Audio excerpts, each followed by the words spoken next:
Hola, vamos a retomar algunos conceptos que estuvimos charlando esta mañana y que quizás no terminaron de quedar del todo claros porque, bueno, se cortaba un poco la comunicación, la plataforma a veces no funciona del todo bien, o ustedes no me escuchan, o yo no los escucho a ustedes.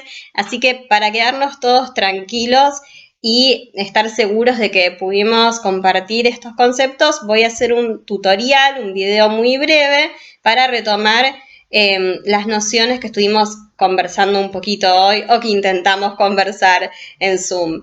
Bueno, el Eternauta, ¿sí? Vamos a conversar un poquito sobre lo que llamamos contexto de producción, es decir, qué pasaba en la sociedad argentina en el momento en el que esta obra fue publicada y cómo se la recibió en ese momento, que es muy distinto a cómo la recibimos hoy, porque nosotros como lectores del año 2020 no leemos este texto de la misma manera en que la leyeron las personas que tuvieron acceso a esta publicación por primera vez en 1957. Entonces hay un par de cosas a tener en cuenta para comprender por qué Oesterheld y Solano López, que son el guionista y el dibujante que trabajaron en conjunto para crear el Eternauta, eligieron hablar de determinado modo y los lectores de esa época eligieron recepcionar esa obra de ese modo, ¿sí?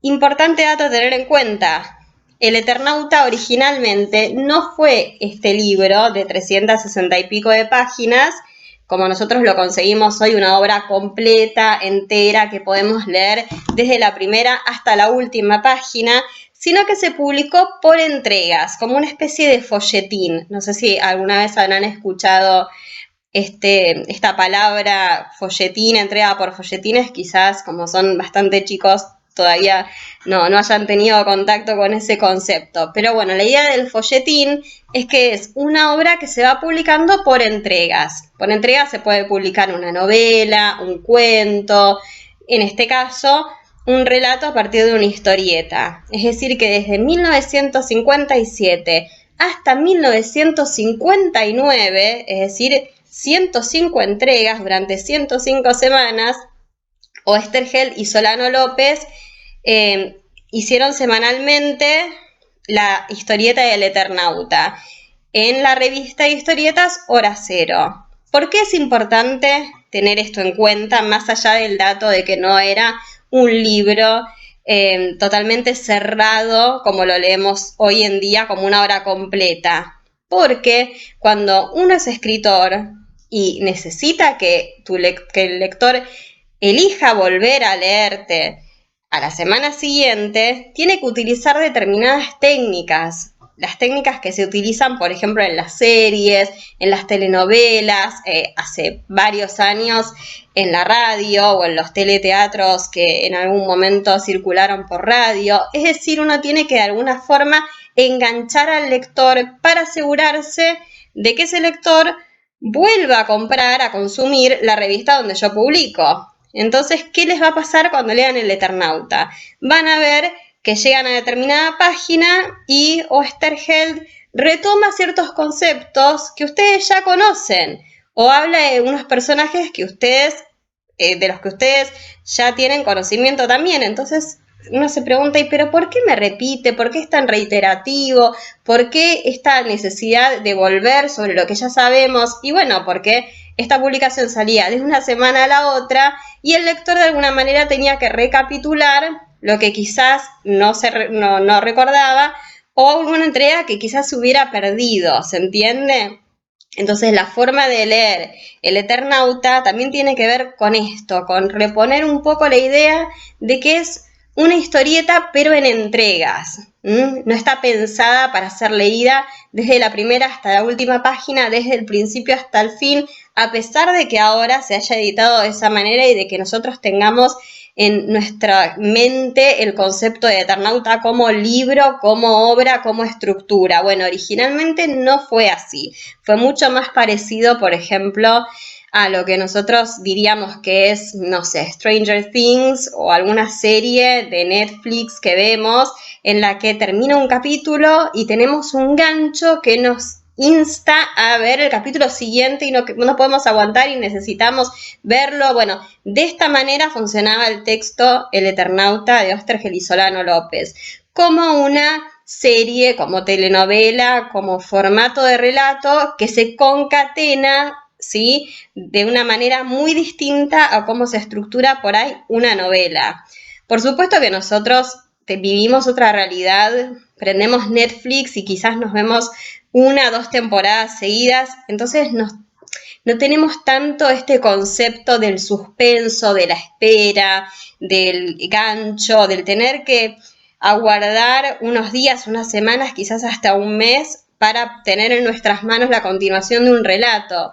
Nosotros no estamos acostumbrados a la espera y por eso estamos muy lejos del lector de 1957, 1958 y 1959. Pero es importante reponerlo para comprender cómo leía la gente en ese momento. Eso por un lado. Resumiendo, folletín, revista semanal, que se llamaba, como les conté esta mañana, Hora Cero, y publicación por entregas. Idea de suspenso, de gancho, de relato que me tiene que atrapar para que yo tenga ganas de seguir leyéndolo. Esto por un lado, muy importante tenerlo en cuenta durante toda la lectura del Eternauta. Segundo punto fundamental, no es tan claro al principio en los primeros episodios, capítulos, como podríamos pensarlos en este momento, o páginas, pero se trata de un relato de ciencia ficción. ¿Y por qué es importante tenerlo en cuenta? Porque en la década del 50 la ciencia ficción era un género muy importante dentro del cine y dentro de la literatura. Les voy a mostrar un par de películas de esa época. Llegaron de otro mundo. Eso, El terror que vino del espacio. Son todas películas, por lo general, del cine norteamericano, y en el ámbito argentino tenemos, por ejemplo, las revistas Más Allá, que son de 1954, que estaban dirigidas por Oesterheld y que se publicitaban como una emocionante aventura del pensamiento científico. Es decir, que en esta época la ficción y la fantasía se vinculaban mucho con el pensamiento científico. Por eso hablamos de ciencia ficción. ¿Y por qué es importante esto? ¿En qué momento histórico estamos? 1957, momento en el que se publica El Eternauta. En el periodo de posguerra, ¿sí? Hace poco había finalizado la Segunda Guerra Mundial, había 2 grandes potencias mundiales que eran Rusia y Estados Unidos, y esto también estoy segura de que lo habrán escuchado en algún lugar. Se estaba desarrollando lo que se conoce como la Guerra Fría. ¿Qué era la Guerra Fría? Es una metáfora para hablar de una guerra sin armas, sin violencia física, pero de alguna manera con una violencia simbólica, ¿sí? En otro plano, en un plano de competencia escalonada en ese momento por la carrera espacial. ¿Por qué es tan notorio que el hombre llegó a la Luna y que Estados Unidos plantó la bandera de Estados Unidos en la Luna? Porque para Estados Unidos eso significaba un hito, un triunfo, no solo a nivel científico, sino a nivel de competencia con la otra potencia que era Rusia. Es decir, había una carrera espacial, esta guerra fría, esta guerra sin armas, esta guerra simbólica en el plano del pensamiento y de lo verbal, se daba en el plano de lo espacial, de la competencia astronómica, de la competencia espacial entre el bloque, como se lo llama comúnmente, capitalista, y el bloque comunista. ¿Qué sucede en el ámbito del arte? La ciencia ficción. ¿Por qué la ciencia ficción es tan importante en este momento? Porque de alguna manera refleja todos estos conflictos políticos y sociales que se daban en la época. Entonces, tener en el ámbito de Argentina, que era un país que estaba completamente ajeno a esa realidad, porque de alguna manera acá no estaba esa puja de Guerra Fría, si bien ideológicamente por supuesto que circularon distintos discursos de distintos tipos y de distintos colores y de distintos planos ideológicos. El Eternauta fue un hito porque instaló en el ámbito local, con personajes bien argentinos, bien prototípicos, algo que nosotros veíamos en películas como Eso, el terror que vino del espacio, donde todos los personajes eran completamente distintos a nosotros y tenían una cultura muy diferente.